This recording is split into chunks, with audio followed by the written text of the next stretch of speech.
சமூக மீடியா சொந்தங்களுக்கு வணக்கம். இன்றைய நாளிலும் மற்றொரு உலக செய்திகளின் ஒரே பார்வையோடு இணைந்திருக்கின்றோம். அந்த வகையிலே அமெரிக்கா, தென்கொரியா, ஜப்பான் முத்தரப்பு கூட்டு பயிற்சிக்கு ரஷ்யா, வடகொரியா அச்சுறுத்தல். பேட்ரியாட் ஏவுகணைகள் திறந்துவிட்டன. உக்ரைன் வான் பாதுகாப்பை முடக்கிய ரஷ்ய தாக்குதல்கள். உலக நிதி அமைப்பையை முடக்க அமெரிக்கா முயற்சி. 60 சர்வதேச நிறுவனங்கள் மீது தடைகளை விரிவுபடுத்திய வாஷிங்டன். எங்கள் நிறுவனங்களை தொட்டால் சும்மா இருக்க மாட்டோம். ஈரானின் ஆபரேஷன் எகானாமிக் அவுட்காஸ்ட் திட்டத்திற்கு எதிராக பெய்ஜிங் கொந்தளிப்பு.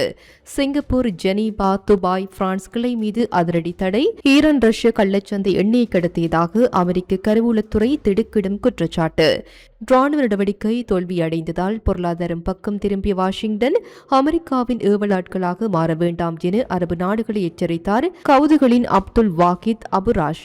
மத்திய கிழக்கில் அமைதியை மீட்டெடுக்க பாகிஸ்தான் ராணுவ தளபதி ஈரான் பயணம். வடகொரியாவினால் ஏற்கனவே உச்சகட்டு போர் பதற்றம் நிலவி வரும் நிலையில் தென்கொரியாவின் வான் பாதுகாப்பு அடையாள மண்டலத்திற்குள் ரஷ்ய ராணுவ விமானங்கள் திடீரென அத்துமீறி நுழைந்த சம்பவம் கிழக்காசிய பிராந்தியத்தில் பெரும் பரபரப்பை ஏற்படுத்தியுள்ளது. சில வார இடைவெளியில் இரண்டாவது முறையாக நடந்துள்ள இந்த அத்துமீறலை தொடர்ந்து தென்கொரிய விமானப்படை தனது போர் விமானங்களை அவசரமாக விண்வெளியில் செலுத்தி எச்சரிக்கை நடவடிக்கைகளை மேற்கொண்டுள்ளது.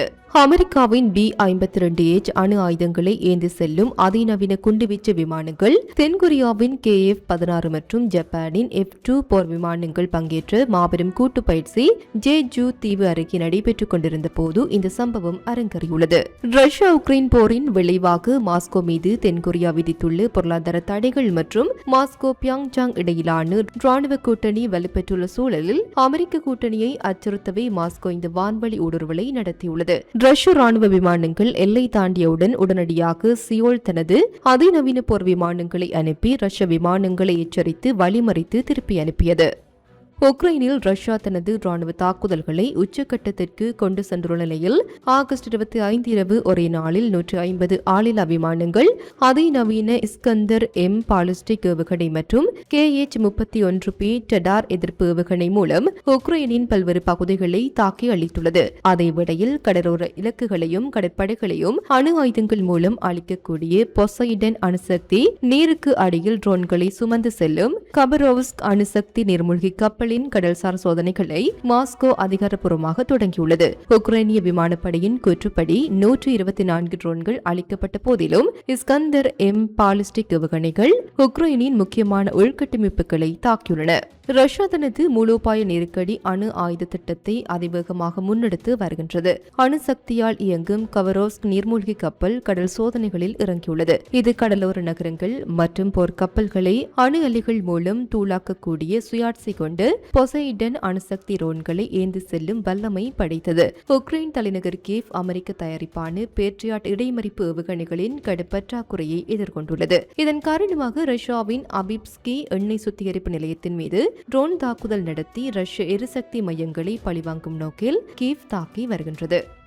அமெரிக்கா மற்றும் ஈரான் இடையிலான மோதல் புதிய பொருளாதார போராக உருவெடுத்துள்ள நிலையில் தெஹ்ரானின் நிதி உயர்நாடியை முற்றிலும் துண்டிக்கும் நோக்கில் ட்ரம்ப் நிர்வாகம் ஆபரேஷன் எகானாமிக் அவுட்காஸ்ட் என்ற பெயரில் புதிய பொருளாதார தடைகளை அமல்படுத்தியுள்ளது. ஈரானின் நிதித்துறை, தங்கம், டிஜிட்டல் சொத்துக்கள், தொழில்நுட்பம், விமான போக்குவரத்து மற்றும் கப்பல் துறை ஆகியவற்றை குறிவைத்து விதிக்கப்பட்டுள்ள இந்த விரிவான தடைகளை அமெரிக்கா எகானாமிக் D-Day என குறிப்பிட்டுள்ளது. இருப்பினும் இந்த அழுத்த பிரச்சாரத்தை அமெரிக்காவின் விரக்தியின் அறிகுறி என்று தெஹ்ரான் நிராகரித்துள்ளது. ஈரானுடன் வணிக தொடர்பில் இருக்கும் பிற நாடுகளை இலக்காக கொண்டு அமெரிக்க கருவூல செயலர் ஸ்காட் பெசன் எச்சரிக்கை விடுத்துள்ளார். ஈரானிடம் எண்ணெய் வாங்கும் சில நிறுவனங்கள், ஐக்கிய அரபு அமீரகம் மற்றும் துருக்கி ஆகிய நாடுகள் தெஹ்ரானுடனான வர்த்தகத்தை நிறுத்த குறிப்பிட்ட கால அவகாசம் வழங்கப்பட்டுள்ளது. அமெரிக்காவின் நடவடிக்கைகளுக்கு பதிலளித்த ஈரானிய நிதித்துறை அமைச்சர் சையத் அலி மதனி சாதே அமெரிக்கர்கள் மீது பொருளாதார பயங்கரவாத தாக்குதலை நடத்துகின்றது. உலக நிதி அமைப்பு ஒரு தரப்புக்கு மட்டும் சொந்தமானது அல்ல,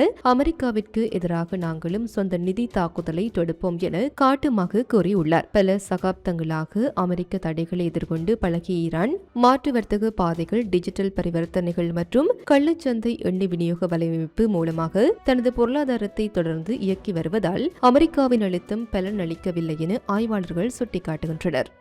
ஈரானின் நிதி ஆதாரங்களை முற்றிலும் முடக்கும் நோக்கில் ட்ரம்ப் நிர்வாகம் அறிவித்துள்ள ஆபரேஷன் எகானாமிக் அவுட்காஸ்ட் திட்டத்திற்கு எதிராக சீனா வெளிப்படையாகவே களம் இறங்கியுள்ளது. ஈரானிய எண்ணெயை கொள்முதல் செய்யும் மிகப்பெரிய வாடிக்கையாளரான சீனா மீது அமெரிக்க கருவூல செயலாளர் ஸ்காட் பெசன்ட் 2ஆம் நிலை தடைகளை விதிக்க முடியும் பட்சத்தில் வாஷிங்டன் மீது கடுமையான நிதி மற்றும் வர்த்தக பதிலடி தாக்குதல் நடத்தப்படும் என பெய்ஜிங் எச்சரித்துள்ளது. ட்ரம்ப் நிர்வாகம் ஈரானின் நிதி, ஆற்றல் மற்றும் கப்பல் துறைகளுடன் தொடர்புடைய 60க்கும் மேற்பட்ட தனிநபர்கள் மற்றும் நிறுவனங்கள் மீது உடனடி தடைகளை அறிவித்துள்ளதுடன் ஈரானுடன் வர்த்தகம் செய்யும் அனைத்து நாடுகளுக்கும் கெடு விதித்துள்ளது. ஈரானிடமிருந்து சுமார் 80% அதிகமான கச்சா எண்ணெய் கொள்முதல் செய்யும் சீன நிறுவனங்களை அமெரிக்கா குறிவைத்தால் அது அமெரிக்க பொருட்கள் மற்றும் உலகளாவிய விநியோக சங்கிலி மீது நேரடி பாதிப்பை ஏற்படுத்தும் என சீனா நேரடியாகவே எச்சரித்துள்ளது.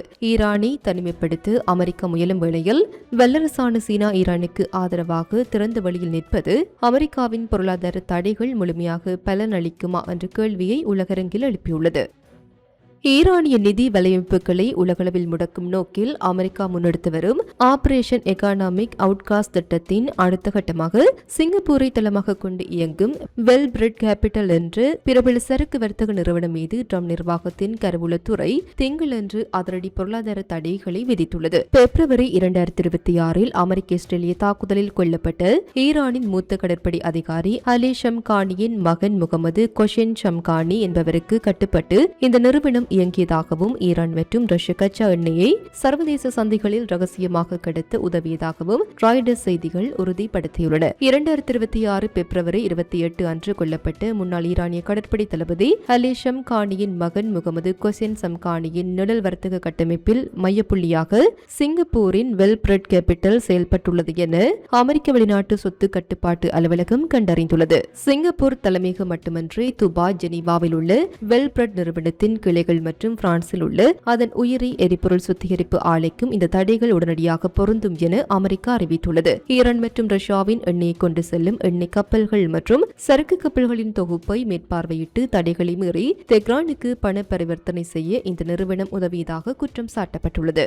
ஈரான் மீது ட்ரம்ப் நிர்வாகம் தீவிரப்படுத்தி வரும் ஆபரேஷன் எகானாமிக் அவுட்காஸ்ட் உள்ளிட்ட புதிய பொருளாதார தடைகள் ஈரானிய மக்களுக்கு எதிரான வாஷிங்டனின் உளவியல் போர் என ஜெர்மனின் கவுதி அமைப்பின் மூத்த அதிகாரி பகிரங்கமாக குற்றம் சாட்டியுள்ளார். தெஹ்ரானுக்கு எதிரான ராணுவ உத்திகள் தோற்றுவிட்டதால் அமெரிக்கா தற்போது பொருளாதார தடைகளை ஒரு ஆயுதமாக பயன்படுத்தி வருகின்றது என்றும் பிராந்திய அரபு நாடுகள் வாஷிங்டனின் ஏவலாட்களாக மாறி செயல்படக்கூடாது என்றும் கவுதிகளின் துணை வெளியுறவு அமைச்சர் அப்துல் வஹீத் அபுராஸ் எச்சரித்துள்ளார். சனாவை தளமாக கொண்டு சபா செய்தி நிறுவனத்திடம் பேசிய அப்துல் வாஹித் அபுராஸ் மத்திய கிழக்கில் ஈரானையும் அதன் நட்பு படைகளையும் ராணுவ ரீதியாக ஒடுக்க அமெரிக்கா முயன்று தோல்வியடைந்த பிறகு இந்த அநியாயமான பொருளாதார தடைகளை கையில் எடுத்துள்ளது என கூறியுள்ளார். ஈரானிய மக்களுக்கு எதிரான அமெரிக்காவின் பொருளாதார கெடுபிடிகளுக்கு ஒத்துழைப்பு நல்கும் பிராந்திய நாடுகள் வாஷிங்டனின் அநியாயமான நடவடிக்கைகளுக்கான கருவிகளாக தங்களை மாற்றிக் கொள்ளக்கூடாது என்றும் அவர் கடுமையாக எச்சரித்தார். அமெரிக்கா தடைகளை தீவிரப்படுத்தும் பட்சத்தில்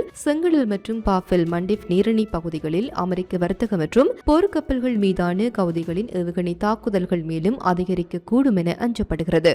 அமெரிக்கா மற்றும் ஈரான் இடையே போர் பதற்றம் உச்சத்தை தொட்டுள்ள நிலையில் நிலுவையில் உள்ள அமெரிக்க ஈரான் புரிந்துணர்வு ஒப்பந்தத்தை மீண்டும் அமல்படுத்தும் முயற்சியில் பாகிஸ்தான் களமிறங்கியுள்ளது. பாகிஸ்தான் ராணுவ தளபதி ஜெனரல் அசீம் முனீர் மற்றும் உள்துறை அமைச்சர் மொக்சின் நக்வி ஆகியோர் ஈரான் அதிபரை நேரில் சந்தித்து இரு நாடுகளுக்கும் இடையிலான போரை தவிர்க்கும் நோக்கில் உயர்மட்ட ஆலோசனைகளை நடத்தியுள்ளனர். ஈரான் அமெரிக்க முதலை தீர்க்கும் பொருட்டு முன்னர் கைச்சாத்தான புரிந்துணர்வு ஒப்பந்தத்தை மீண்டும் மீட்டெடுப்பது குறித்து விரிவாக விவாதிக்கப்பட்டுள்ளது. ஈரான் அதிபருடனான சந்திப்பு மிகவும் நேர்மறையாகவும் ஆக்கப்பூர்வமாகவும் அமைந்ததாக பாகிஸ்தான் உளவுத்துறை அமைச்சர் மொக்சின் நக்வி தெரிவித்துள்ளார். ஈரானிய அதிபர் தனது அரசாங்கத்தின் நிலைப்பாட்டையும் பாதுகாப்பு கவலைகளையும் வெளிப்படையாக பகிர்ந்து கொண்டதாகவும் இதில் குறிப்பிடத்தக்க முன்னேற்றம் ஏற்பட்டுள்ளதாகவும் இஸ்லாமாபாத் தெரிவித்துள்ளது. இத்துடன் குறித்த காணொலி நிறைவு பெறுகின்றது. இது தொடர்பிலான உங்களுடைய கருத்துக்களை கமெண்ட் வாயிலாக தெரிவிக்கலாம். இது போன்ற பல செய்திகளை தெரிந்து கொள்ள நம்முடைய சமூக மீடியா யூடியூப் சேனலை சப்ஸ்கிரைப் செய்து அருகிலுள்ள பெல் பட்டனை கிளிக் செய்யுங்கள். மேலும் செய்திகளை உடனுக்குடன் தெரிந்து கொள்ள சமூகமீடியா.com என்ற இணையதளத்தின் வாயிலாக எங்களுடன் இணைந்திருங்கள்.